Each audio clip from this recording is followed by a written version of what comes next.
The St. Clair River, Lake St. Clair, and the Detroit River, also known as the Huron-Erie Corridor, are the international waters that connect Lake Huron to Lake Erie. Environmental changes in the corridor over time have resulted in a loss of habitat for fish and other organisms. This video is focusing on the successful St. Clair River Fish Habitat Restoration Project and the science and collaboration that made it a success. We were so surprised that lake sturgeon found the habitat and were spawning on it even though it wasn't completely constructed. We wanted to make sure that the materials we used were suitable for fish spawning. We have been perfecting the habitat materials and determined that a certain size and shape of rock was important to maximize the space between the rocks. If there's too much space, the eggs could be washed out by the water. But if the spaces are too small, the eggs would not be adequately protected from fish and other organisms. The project team developed a plan and methods to build new spawning habitat to increase lake sturgeon, lake whitefish, walleye, and other native fish populations. We learned that water flow, water depth, and water temperature were all important in the placement of a spawning reef. Another important factor is the available nursery habitat downstream that is crucial for the survival of young fish produced on the spawning reefs. One of the most important components of these habitat restoration projects is the monitoring that we do before and after the reef is constructed. In this way, we know whether any fish were there using the area before we construct the reef, and we can document the success of our spawning habitat projects. This video shows that there were lake sturgeon eggs among the rocks and adult lake sturgeon in the area before the construction was even complete.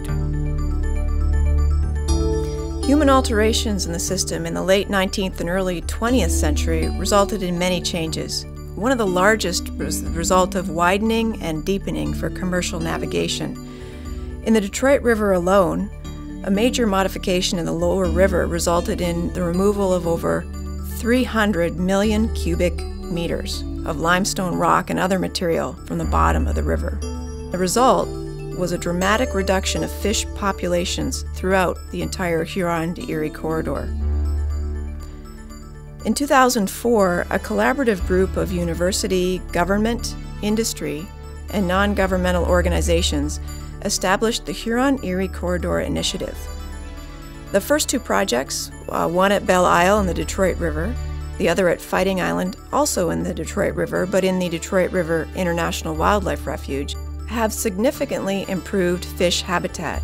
And we've seen fish responding to our latest project in the St. Clair Delta while it was under construction. Fish habitat restoration is a key part of US EPA's strategy to restore impaired beneficial uses in the system. These restoration efforts will provide cultural and economic benefits, bolster commercial and sport fishing, and contribute to a higher quality of life for the people living in the corridor. All of these projects are part of our long-term goal to replace some of the habitat that was removed 100 years ago to support commercial navigation. The next steps for the partnership are to choose the restoration sites based on this model and build on our past successes. This is science in action, and this is the kind of research project where we're not just performing research to learn about new things, but we're applying the results for the benefit of the larger community. Our approach in the Huron-Erie corridor is a potential model for success for other locations. We're making sure that our work builds on the science that has gone before, so we're learning and adapting as we move forward. The Huron-Erie corridor is the epicenter of fish populations and fish habitat restoration in the central Great Lakes. The fish spawning habitat restoration successes in these connecting channels can have positive impacts on Lakes Erie and Huron, as well as the entire Great Lakes Basin. The Huron-Erie Corridor Initiative partners will continue to work together to manage, restore, enhance, and protect the living resources and their habitats in these connecting waterways.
This is the largest tidal marsh restoration project ever constructed in Oregon. These 400 acres are going to make a significant difference on this 1,000 square mile watershed.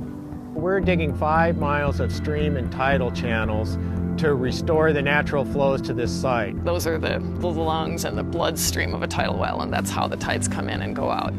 And they're gone here. When the early settlers arrived, they basically diked off the marshes, drained them, and converted them to pasture. Ducks Unlimited first surveyed this site in 2000, and it's now 2011. This project has been part of my life longer than my wife has.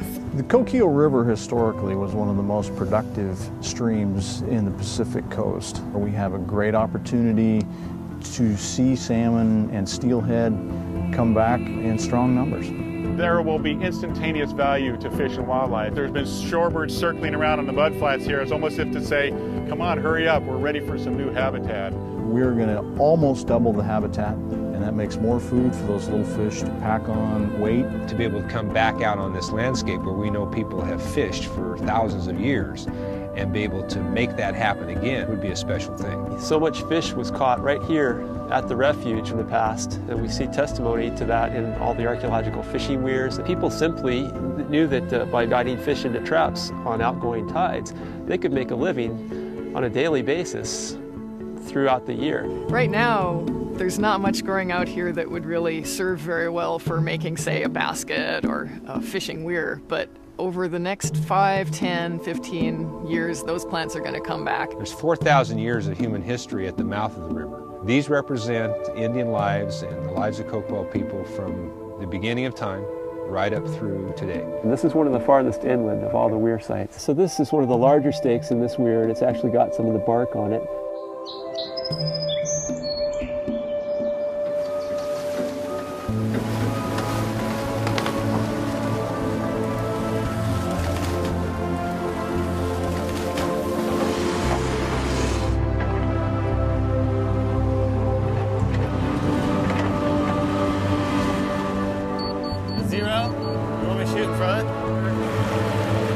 We just opened a dike here, and these are our first flows coming through. Nice, cool marine waters coming up the Coquille River estuary. So the tide is coming back on this site for the first time in about 100 years.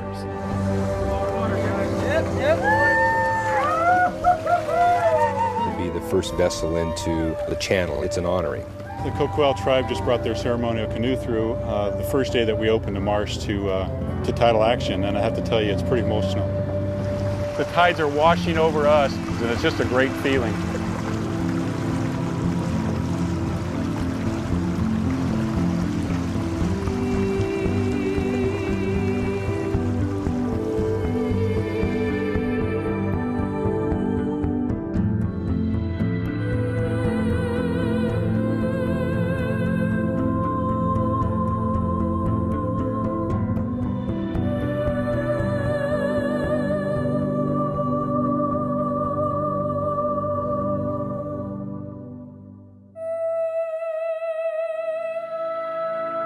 This is our passion, is to restore this natural habitat in this wetland.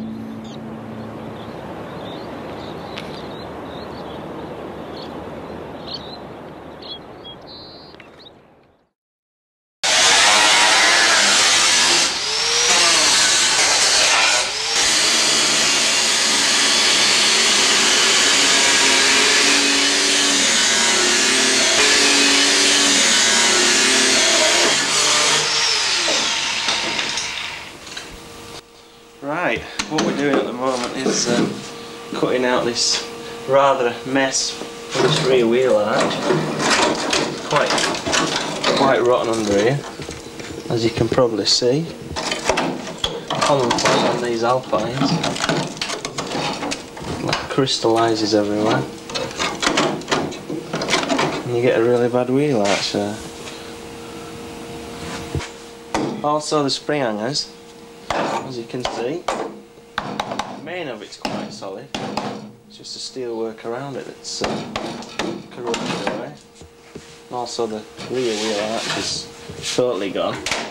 And where it joins to the inner, that's in the same sorry state. Actually comes away. You can see it's quite corroded. Here we are with some nice rust. As you can see, the middle chassis section is totally gone. The floors are quite rotten. I think most of this is fiberglass. Seems to be quite a common thing on Alpines, this. Coming up to the top, this is what we've repaired. The centrepiece has been done. The floor pan, rear floor pan, the spring hanger. This is quite a common place where they rust. That's been repaired, reboxed in. The inner sill's been done. And the front of the chassis has been done. That's another rusty point. It's been welded back onto the original. Now, this is a wing that eventually will be fitted to the car. It's just a guideline at the moment. See where we're working to, basically. So we've got the sill and things in. Give some idea of what it's going to look like eventually. That's one of the new panels. Quite an expensive hobby. These are some rear panels we have here for the wheel arch. And the back of the wheel arch panel to the back valance. And these are sort of similar things we fitted to my brother's Alpine. So we've got the same sort of problems on both cars.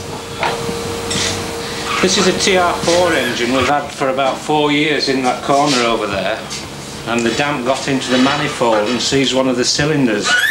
But we managed to free that. It was only superficial rust that was on it. But now I think there's a problem with the big end shells. I can feel a knocking sound when I turn it. So I think we'll have to take the sump off next. That'll be another few weeks job. We've also done the chassis, which only took us about 3 weeks to do, which is on the floor here. We had all the bits all done up to start with, in boxes, and we've just found all the bits and put them all back together again. And it's quite a struggle getting the springs on, that's a problem, without the proper tools. Especially the rear springs, where they work the opposite way around to a normal car. They've got to go upwards and not downwards. Although in another few weeks we'll probably have the engine and gearbox in, and then we can move it out and get the body shell from the wall, which is stood up over there. This car came from California originally, and the bodywork is very, very good actually. Just the floor pan wants changing, and that's the only problem we've got with it.